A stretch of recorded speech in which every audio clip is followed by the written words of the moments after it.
Hey guys, welcome back to another bi-monthly reading wrap up that is probably late because that's just how things roll around here. This is going to be July and August reading wrap up. I had a good couple of reading months. I liked all the books that I read during July and August, which I'm very happy about. May and June I talked a little bit about struggling a little bit with, I guess, just enjoying the books that I'm reading and like actually reading not a lot of books, but reading the amount that I would like to be reading and having to like kind of push myself through books. Like I'm just in a general reading slump that I have been in for multiple years, which I've spoken about at length before, so I won't get into that this video. But to keep it short, July and August were two really good reading months, namely probably because I reread one of my favorite series, so that's 5 books worth of good reading. But yeah, let's just get into it. So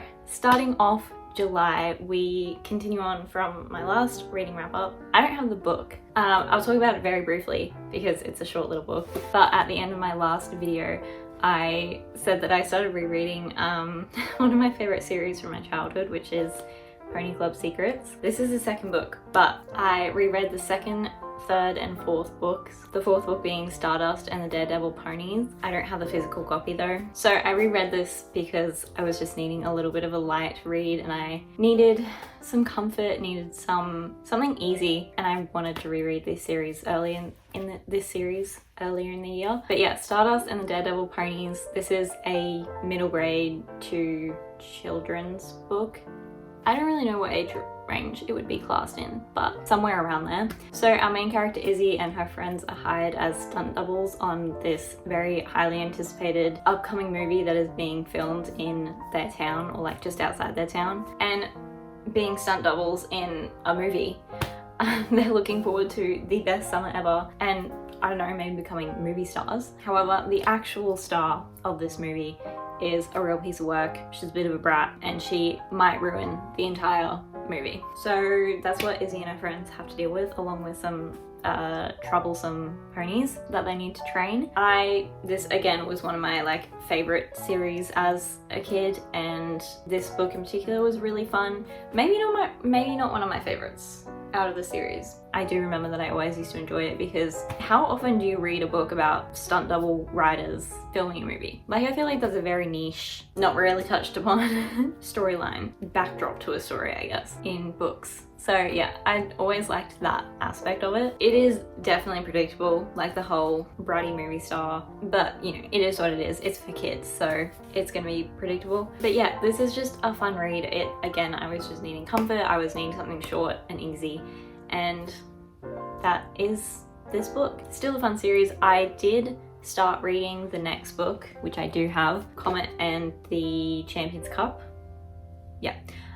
This was definitely one of my favorites growing up, but I don't know, I only got a few pages into it and then I think I got a little bit tired of I was needing something a little bit older. This is very young series, so yeah, 3 books was good. I'll probably come back to it eventually and read another few books here and there and just slowly work my way through it. It does mature as the books go on because Izzy gets older. That was my first read of the month, Stardust and the Daredevil Ponies. Again, if you like horses, if you, I don't know, have a cousin or a sibling or a younger kid who likes reading and likes horses, I definitely would recommend this series. My next read in July was I Am Not Jessica Chen by Anne Lang.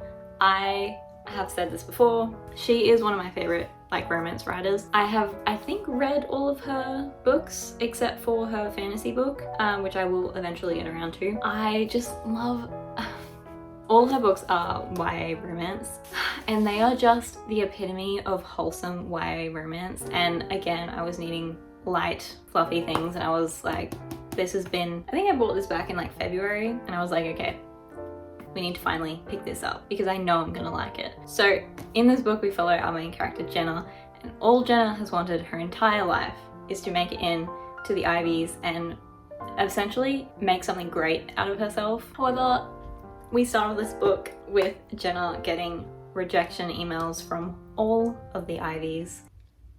So her life comes like shattering down around her, and she makes like this desperate wish to become her smarter, prettier, more popular, more talented cousin Jessica, who of course did get accepted to all of the Ivies. And lo and behold, what happens the next day when she literally wakes up in her cousin's body? But slowly, Jenna starts to realize that Jessica's life is not as perfect as she may have thought it was. And she has to make the decision to continue living this lie as her cousin Jessica, or return to her own self, her own body, because people are starting to forget that Jenna ever existed, even her parents. She is getting like wiped off the face of the earth. So yeah, that is the plot of this book. Anne Lang has dipped her toe a little bit into some like, what is it, magical realism? Anyway, like very, very light magical, fantastical aspects in contemporary romances that are set in like our world. The other one is If You Could See the Sun, which she can turn invisible. So yeah, some of her books do have this little magical aspect to them, which is really fun. It's just like it's just a fun extra layer to a story that might otherwise be somewhat bland, I guess. You know, YA romances, they do kind of get repetitive at some point, or romances in general. This particular fantastical element was fantastic. Great use of words. Was really good at driving home the point of comparison, and always looking at other people and thinking like, wow, they have everything that I want, like their life is so perfect. When really everyone has their own stuff going on. No one's life is perfect. Even though it might look like that from the outside, everyone is projecting an image of themselves that they want others to see. It's never going to be the real thing. And as well as the fact that you may be looking at other people thinking, I wish I had their life, but there are going to be other people looking at you thinking, I wish I had your life. And that was just like really well written, I think. The kind of arc that Jenna goes on in discovering that Jessica's life is not everything that she thought it was, and maybe not even a life that she wants to have. This is not my favorite Anne Lang book. I have preferred some of her other works, but I still really, really enjoyed it. I've literally loved all of her books that I've read, and I think the themes of this book would definitely resonate with a lot of people. Oh my god, the yearning though. Our love interest in this book is absolutely insane for his yearning. I can't like say anything because I feel like it's a bit of a spoiler, but just oh my god, if you want yearning, okay, just read this book. And like a light fluffy YA romance, again, read this book.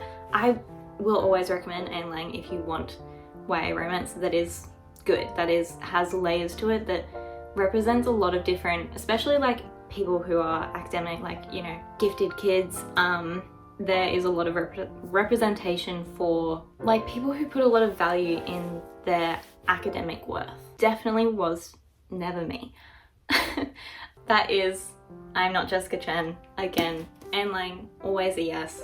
Instant buy author for me. Yeah, I really like this book. I gave this 4 stars. Okay, the next few books are one of my favorite series, which I read because it was like the last few days of July, and I had suddenly become aware. I was like, I am spending way too much time on my phone. I'm not reading enough. I'm not reading as much as I want to be reading. Like, genuinely, I want to be reading all the time, and yet I just don't. I don't want to be waking up first thing in the morning and going on my phone. I don't want to be on Instagram as much as I am. It would be so much better for me to wake up in the morning and read for like, what, 20 minutes? And I wanted a physical book because for whatever reason, after reading I Am Not Jessica Chen, I was like, I'm craving reading a physical book at the moment. So I was like, you know what? I've been wanting to reread my favorite series, one of my favorite series, for a while. I've got that itch again. I have all the books, and I know it's a book that I can like read fairly quickly. I get hooked in with this series. So I was like, you know what? Let's just reread it. And maybe it'll work to pull me out of my reading slump that I'm so tired of talking about and so tired of experiencing. That series is Akane by, well, that series is the Medoran Chronicles by Lynette Noni, but the first book is Akane. I've spoken about this book before. Again, it's one of my favorite series. I read this for the first time when I was 14.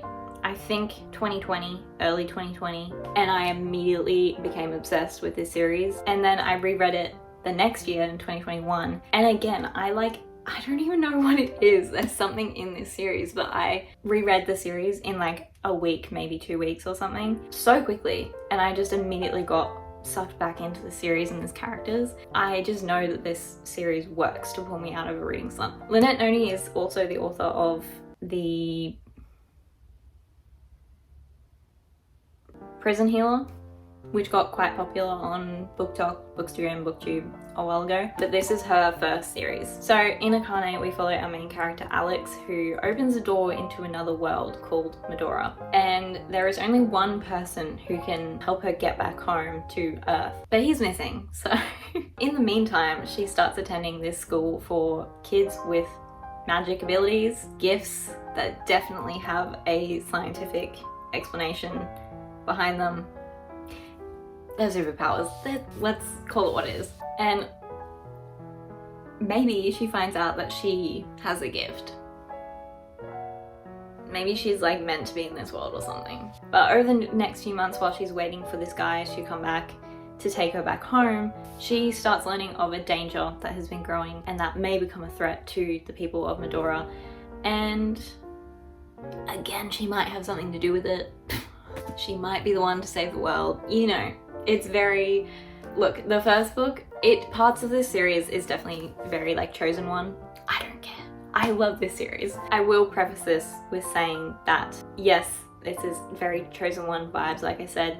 It's also young adult, and it's quite young adult. So if you know that you don't like younger leaning young adult fiction,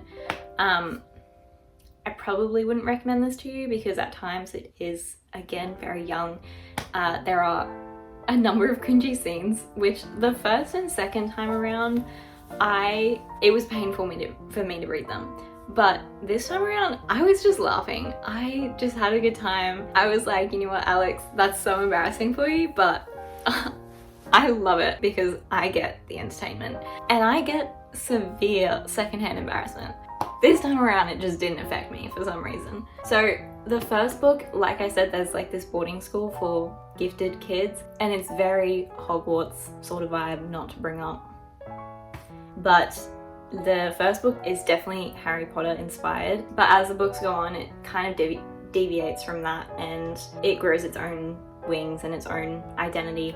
So if you like that kind of thing where there is like a magical boarding school, definitely give this a go. If you don't, I would still recommend this book, because the first and second books are kind of the only ones where that's like a prominent part of the book, and then the rest of the series, the last 3 books, kind of goes off on their own journey. But this is just like such a fun world. It's just fun fantasy. So many fantasy series are just like doom and gloom and like dark and depressing, which I love them too, but I love me some fun fantasy and like lightheartedness, and at the core of this series, it is the friendships between the characters that draws me back every time. The bonds that these characters make, it's just so fun. And eventually, not in the first or second book, but eventually there are dragons. That's all I have to say. So that's Akane. Second book is Raelia. This absolutely solidifies the friendships between all the characters, Alex and her friends and everything. The world is expanded. One of my favorite characters gets a tiny little sprinkling bit of page time in this book, and I ate it up. The first mention of this character, I was like, I'll explain it in the next couple books, but oh my god. This is also the first of 2 horrific endings in this series. Not as bad as the next one, but still traumatic for my emotions. So that is Raelia. Again, the friendships are like definitely solidified in that book, and when I'm telling you, the friendships and the characters are like the core of the series. So those 2 I read in July, and then we go into August. I read those 2 in the last 4 days of July, and look at these. I read them 2 days each, and like that's like a really good accomplishment for me these days. I can't explain to you how quickly this series just consumes me. Like, every single time I pick it up, I'm immediately sucked into the world, to the story, again to the characters. So then August, I continued on the rest of the series. The next book, the third book, is Dracora. This is possibly my favorite book of the series. It takes a real departure from the main plot and the main characters, which I feel like in a lot of series, in a lot of circumstances, I would not like. But it works for this book. I absolutely love this book. I can't explain it because it spoils, but we get a lot of backstory on the villain, which I really love. It's not like a, look at this poor guy who like had this, you know, horrible thing happen to them and then now they're bad. Oh no. It's like, no, they're bad. Don't get me wrong, they're bad. But they have a complex lead up to becoming what they are now. I just love this villain's backstory, and I can't say anything because it will spoil it. But also in this book, my favorite character gets so much time with them, and I just love it. And so much drama. I'm not gonna say anymore. I will spoil. And from there, I moved on to Greyvale, the fourth book in the series. When I tell you that this is like the worst book I've ever read emotionally, 14-year-old me was devastated. This is probably the first time, or one of the first times, that I truly had my heart ripped out by a book. Flashback to me at 14, I think like 12 o'clock at night, phone light over my book. It's more down here. Over my book, headphones in, everyone else is asleep, and me just sobbing over the ending of this book. And I still am not over it. Like, every time I think about it, I'm in pain. I think it took me like a week to move on from the devastation that was this book the first time around. And this time around, being the third time that I've read it, literally the entire book leading up to the ending, I was crying. Not the entire book, but like multiple times throughout the book, I was crying in anticipation of the ending. Anyway, that being said, I love this book. Don't know what that says about me, but so many scenes in this book that I love, especially like with certain characters. However, I will say, I love this book for its ending, but I feel like the plot, some scenes, some aspects of it, it does lose me a little bit. I used to think this was like my favorite book because of the ending. No, I didn't. I hate the ending. No, I have conflicting feelings. But again, this is just like, top notch if you want to absolutely destroy your soul. So that's Greyvale. And then the final book is Vardasia. I don't know how to pronounce it. Honestly, I think my favorites are a tie between Dracora and Vardasia.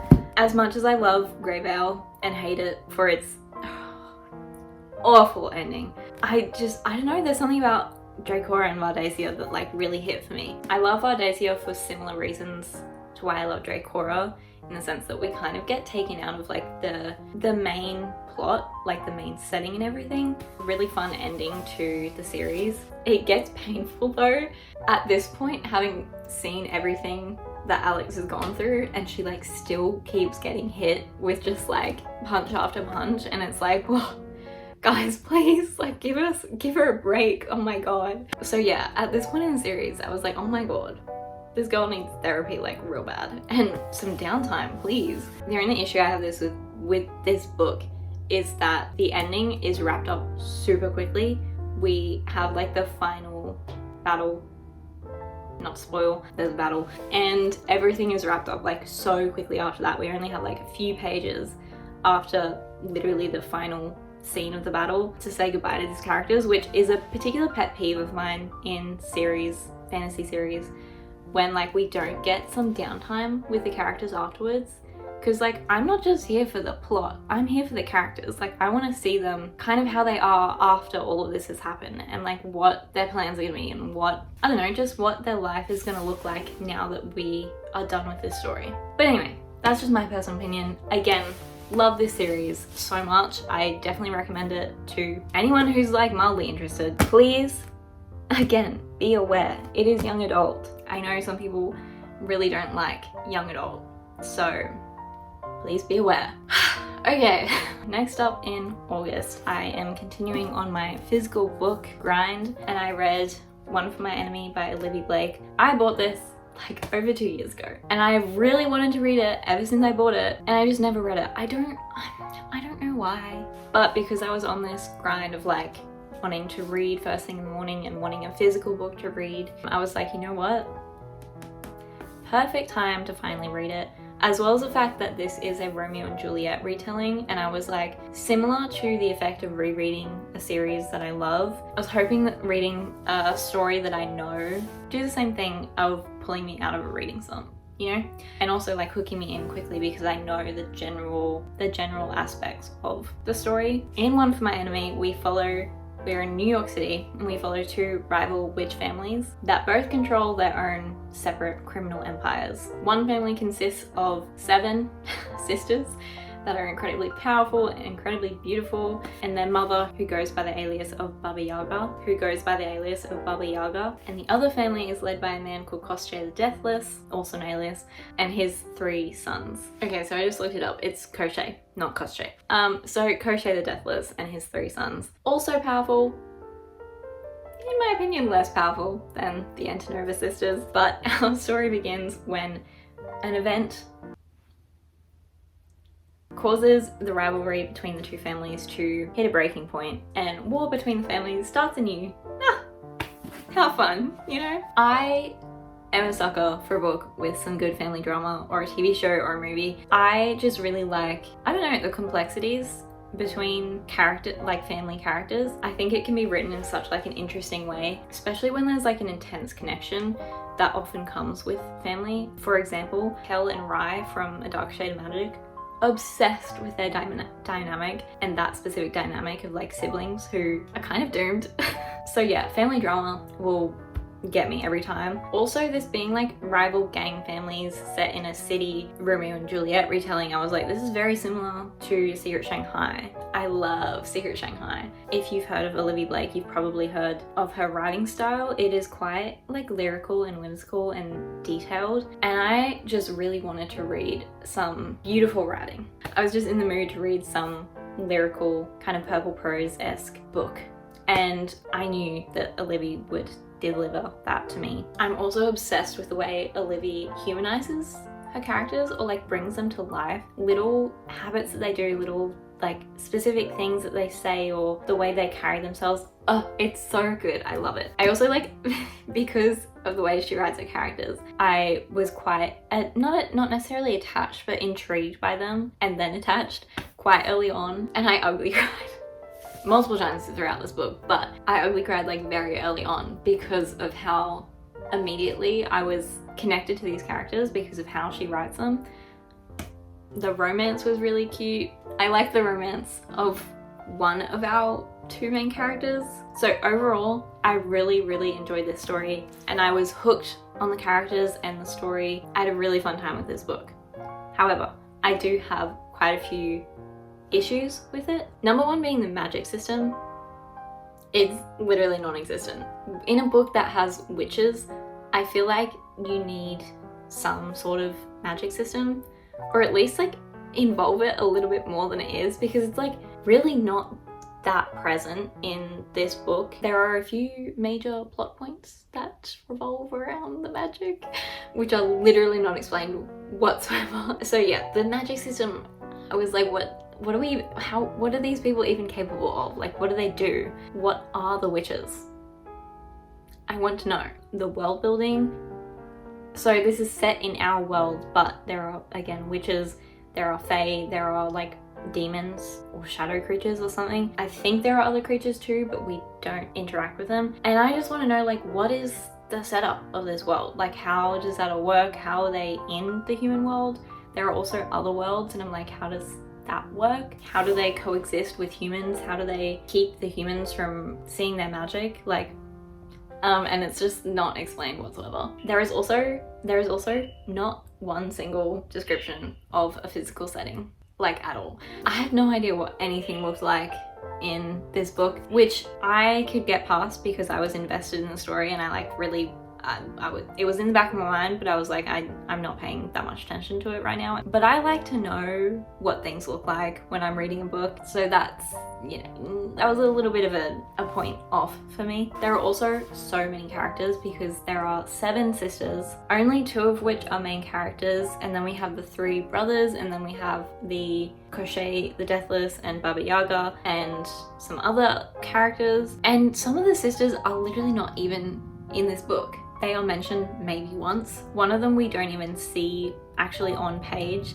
and I was just like a little bit confused as to why there were so many sisters if they're not going to be utilized in the story, unless she's planning on making other books in this universe, but I don't think so. That just didn't make a lot of sense to me, and so I think there was a bit of a struggle in terms of balancing the amount of characters that exist in this story. Also, the plot.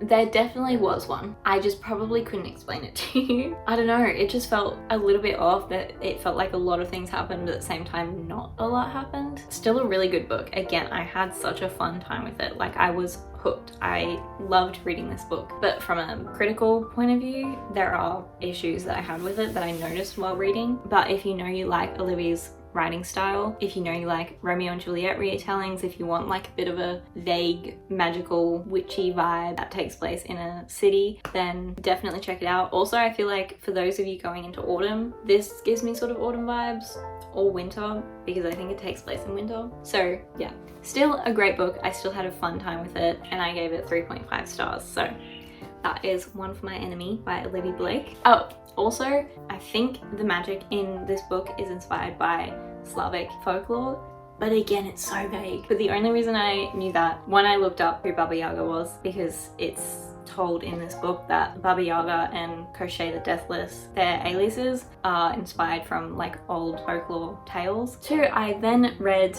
well, at the end of August, finished in the beginning of September, When Among Crows, which is absolutely Slavic folklore inspired. But yeah, it's not mentioned like anywhere in this book. Finally, the last book that I read in August was Dragonfruit by Makia Lucier. Both One for My Enemy and Dragonfruit are books from my, I guess, spring TBR, or like end of year TBR, which is my last video. You can go and check that out if you'd like to see the books that I want to be reading in the next few months. But after reading quite heavy fantasy with the Medoran Chronicles, One for My Enemy, not heavy in the sense of the magical world building, because like I said, there wasn't a lot, more the vibe of it and the story. It's got a more darker tone to it. I wanted to read a little bit more of a fun, light read. So in Dragonfruit is a young adult fantasy, and in this world there is an old myth that Dragonfruit, the egg of a sea dragon, can cure a person's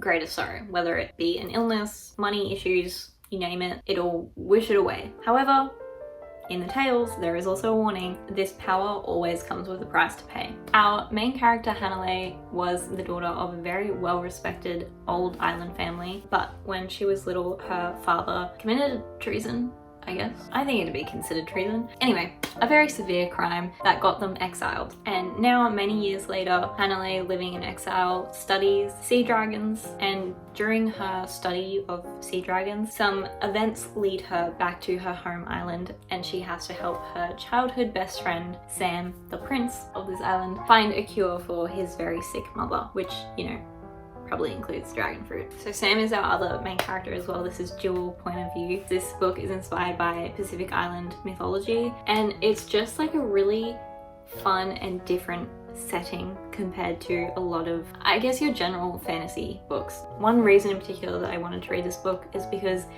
it's set on an island, and I cannot remember a lot of books other than Fable that I've read that are set in an ocean setting. Also To Kill a Kingdom. And the magic in this book is also very unique to this book. And also sea dragons. Dragons of any kind. I will be there. I really liked Hanalei and Sam as our main characters. I think this book would be really good for a summer read, or if you're reading by the beach, or if you're going on a holiday to an island. The atmosphere of just the water, and like living on the waves and living on an island. On a bit of a deeper level, I wish that, quite literally, I wish that this book had a little bit more depth to it, because I feel like the characters still remained fairly surface level, as well as the plot. The plot was like kind of your standard plot, like it was a bit predictable, which is fine. I, again, really enjoyed my time with this book, but there were just aspects of it that I think could have been enhanced, and I would have liked this a lot more. I just feel like we never got the chance to explore any of the characters really on a deeper level that would allow me to really connect to them. I think they could have been fleshed out a little bit more, yeah, just to create that like strong sense of connection between reader and character. The villain also, I think the villain could have been a lot more layered than they were. We never get to know the villain's motivation behind their actions, so by the end of the book they are just still like the bad guy doing bad things, and I feel like they could have been a really interesting character. I feel like there was one little scene that just like vaguely hinted at this villain character having a deeper motivation or a deeper backstory, and we just didn't get to see that. They could have just been like an interesting character, not a likable character, don't get me wrong, not like redeemable, but an interesting character. And then same thing as Mardasia, the ending is wrapped up super quickly. We're kind of told like the last few events of the book from a distance. It's like the main characters are telling us months after the fact and recounting to us what happened, which I'm not a fan of, as I mentioned. But again, super fun read, definitely recommend. I just had a good time with it. It was just like a really fun book. Again, fantastic summer read. And that is it. That is all the books that I read in July and August. Technically, I read When Among Crows in August, but I didn't finish it until like a couple days into May. Not May, September. I can't believe it's September. That's scary. But I'll probably leave that to my September and October wrap up. I really hope you enjoyed this video. I hope you also got some recommendations. Let me know what your TBR looks like for the next couple of months, and give me any recommendations that you have. I would love to hear them. Thank you so much for watching. I have my art Instagram, my Goodreads, my Storygraph, and my Ko-fi if you would like to buy me a coffee. That would be very much appreciated. All linked down below. I hope you enjoyed this video. Again, thank you so much for watching, and I will see you all next time.